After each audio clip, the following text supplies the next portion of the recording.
Hi friends, ನಾನು ಜೀವಶತ್ರಿಯಾಸ್ ಮಾತಾಡ್ತಾ ಇರೋದು. ಬೆಳಗ್ಗೆ ಎದ್ದು ನೋಡಿದ್ರೆ ಟೈಮ್ 9 ಗಂಟೆ ಆಗಿತ್ತು. ಆಮೇಲೆ ಸ್ನಾನ ಮಾಡಿಕೊಂಡು ಓದಿ ದೇವಸ್ಥಾನ ಹತ್ರ ನಮ್ಮೂರಿನ ಬ್ರಹ್ಮರಥೋತ್ಸವವನ್ನು ಶ್ರೀರಾಮನವಮಿ ದಿವಸ ಆಚರಿಸ್ತಾರೆ. ಅವಾಗ ನೋಡಿದ್ರೆ ನಾನು ಅವಾಗ ಎಂತ ಹಾಡಾಕಿದ್ರು ನೀವಂತ ಕೇಳಿ ಆಮೇಲೆ ನಮ್ಮೂರಿನ ರಥೋತ್ಸವಕ್ಕೆ ಅರ್ಚಕರು ದೇವರನ್ನು ಅಲಂಕಾರ ಮಾಡಿಬಿಟ್ಟು ನೋಡ್ತಾ ಇದ್ವಿ. ಯಾವಾಗಪ್ಪ ಎಕ್ತೀನಿ ನಾನು ತೇರ್ಕ ಅಂದ್ಬಿಟ್ಟು ಕಾಯ್ತಾಯಿದ್ರು.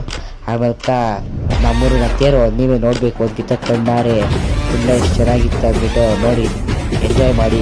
ಪ್ಲೀಸ್ ಸಬ್ಸ್ಕ್ರೈಬ್ ಮಾಡಿ, ಲೈಕ್ ಮಾಡಿ, ನನ್ನ ಮರಿಬೇಡಿ ಅಂತ.